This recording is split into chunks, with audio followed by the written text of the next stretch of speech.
Hi guys, welcome to my channel. This is Shukla Labharadhya में आप सभी का बहुत बहुत स्वागत है। अगर आप मेरे चैनल पे नए आए हो तो हाय, मैं हूँ शुक्ला और मैं मेनली प्रेगनेंसी, पेरेंटिंग और होम स्कूलिंग रिलेटेड वीडियोस बनाती हूँ। अगर आप इन टॉपिक्स में इंटरेस्टेड है तो please do subscribe my channel before you leave the page and उसके पास एक बेल बटन मिलेगा, उसको भी हिट कर लेना ताकि आपको मेरे वीडियोज़ की नोटिफिकेशंस मिलती रहे।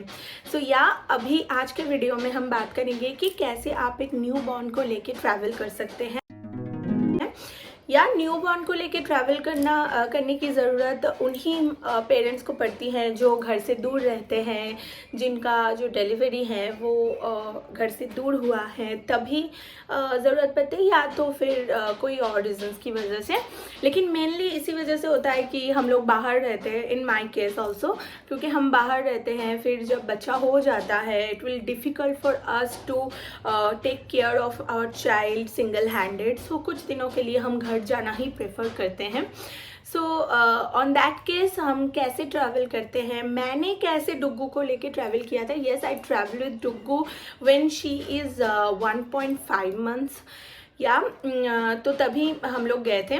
नाउ एक चीज़ इस टॉपिक में सबसे पहला क्वेश्चन यह आता है कि कब आप अपने बच्चों को लेके ट्रैवल कर सकते हो। So as soon as your baby is 2 week you can travel with your baby, but it will, अगर मेरी माने तो मुझे ऐसा लगता है कि थोड़ी सी लाइक 1 मंथ हो जाए तभी आप ट्रैवल करोगे तो थोड़ा सा अच्छा रहेगा। बिकॉज 1 मंथ में बच्चे का एक जो है वैक्सीन भी होना होता है, एंड देन अगर आप ट्रैवल करते हो तो यू आर लाइक फ्री कि या वैक्सीनेशन ऑल्सो डन। एंड या थोड़ी सी बड़ी भी हो जाती है बच्चे, बिकॉज बच्चे जब होते हैं तो इतने से होते हैं ना, इतने से बच्चे को लेके आप ट्रैवल कर रहे हो, सो इट्स क्वाइट डिफ़िकल्ट। और उनके लिए क्लाइमेट्स जो है, वेदर चेंज है, एंड क्योंकि ट्रैवलिंग में जो पोल्यूशंस है वो भी उनको थोड़ा सा अफेक्ट करते हैं। They are not habituated with that situation, उनके लिए डिफ़िकल्ट भी हो जाता है।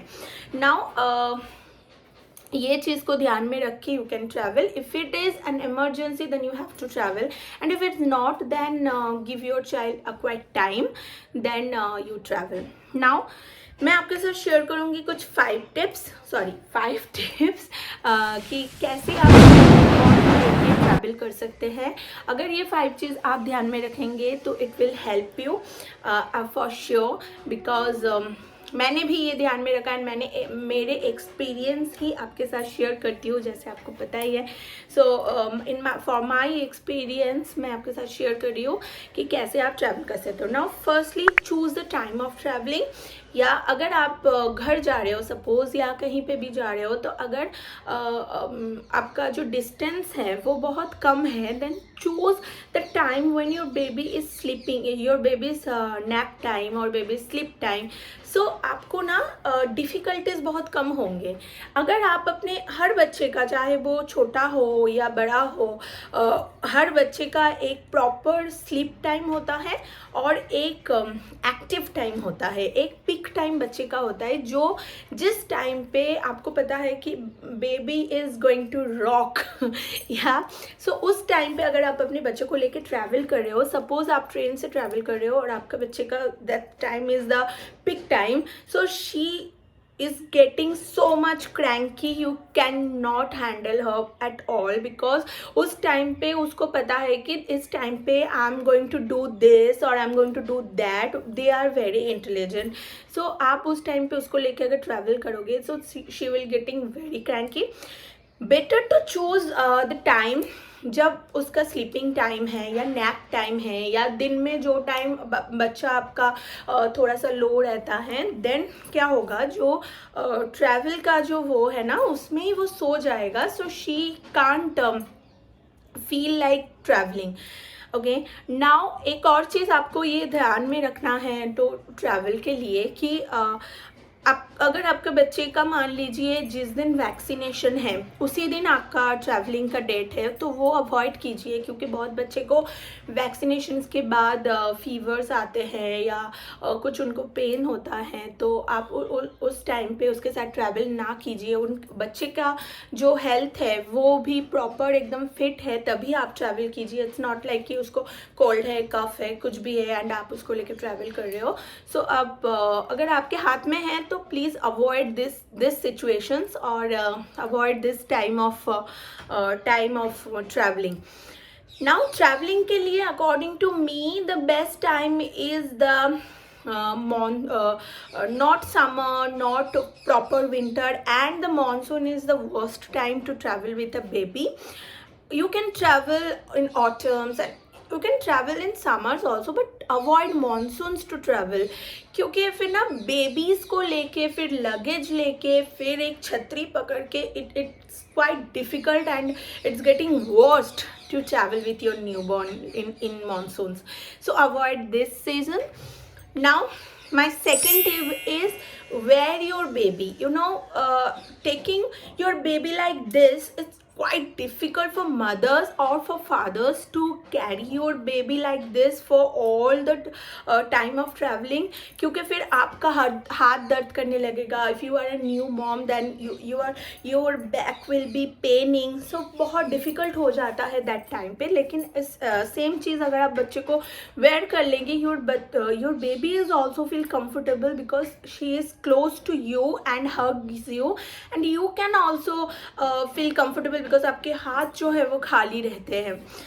So do that. Second, pack very sincerely. Packing is the main thing जो आपको बिल्कुल ध्यान में रखना है when you are traveling with a newborn baby. So कुछ important चीज़ें मैं आपको बता रही हूँ. You have to carry with you अगर आपको आपके बच्चे को लेके ट्रैवल करना है, like diapers, wipes, extra clothes, toys. या टॉयज़ में मेरा मतलब है कि कुछ हैंडी टॉयज़ जो आपका बच्चा यूजुअली पसंद करता है. इट्स नॉट लाइक आप you carry a full bucket of toys with you when you are travelling. It's not like that. You can carry 1 or 2 toys जिसको आपका बच्चा बहुत पसंद करता है. Now blanket and some changing blankets में आप कुछ बेडशीट्स भी ले सकते हैं. जो छोटे बेडशीट्स होते हैं वो भी ले सकते हो, बिकॉज आपका बच्चा कभी भी पॉटी करेगा या आपको डायपर चेंज करने की ज़रूरत पड़ेगी, तो you need cloth to put on the table or in the seat and put your baby to clean all the diapers and everything. So you need that particular changing जिसको मैं changing blanket बोल रही हूँ, आप समझ जाओ. Next you have to carry sanitisers, your baby lotion and a towel. So ये सारी चीज़ें अब मस्ट हैव है. इसको आप अपने हैंड बैग में ही कैरी कर ले तो बहुत अच्छा रहेगा, क्योंकि इन सब चीज़ों की ज़रूरत आपको एनी टाइम पड़ सकती है. You can not carry this particular things on your luggage because फिर वो मुश्किल हो जाएगा आप ही के लिए. Now next, if you are a breast feeding mother, so you have to carry your own things like scarf, towel, shawl, and this type of thing, and you have to wear loose clothes so you can breastfeed your child. And या हर जगह पे एक nursing station ज़रूर होता है, लेकिन while you are travelling अगर उस टाइम पे आपको बच्चे को ब्रेस्ट फीड करना पड़े, या it's please remember it's not embarrassing at all because you are a mother and you are a breast feeding mother. So be proud of that and don't be ashamed of this thing. You just cover yourself with a shawl and breastfeed your baby. Nothing to ashamed of in this thing. Now अगर आप breastfeed नहीं करते हो अपने बच्चे को, then you must carry bottles, your food supplements and all of these things that you need. And the next but last but not the least, जो हर लोग भूल जाते हैं, you have to carry a zipper bag or dustbin bag because you cannot think that आप जहाँ पे travel कर रहे हो वहाँ पे कुछ हर वक्त आपके सामने डस्टबिन होगा. So better to carry your own polythene और dustbin bag to throw all the diapers, all the tissues, wet wipes in it, and it is very handy to carry. So yeah, that's all the things that you definitely need to carry when you with you when you are traveling with your newborn. Yeah, there are other things too, but these are the essential things you can't forget to take with you. So that's all for today's video guys. पसंद आए तो इस video को like और share ज़रूर कर दीजिएगा, and gives a thumbs up to this video, and share this video with all of your friends and families who are going to travel with newborns. So this video can help them too. मैं मिलती हूँ आपके साथ next video में. तब तक के लिए be happy, keep smiling. Bye guys.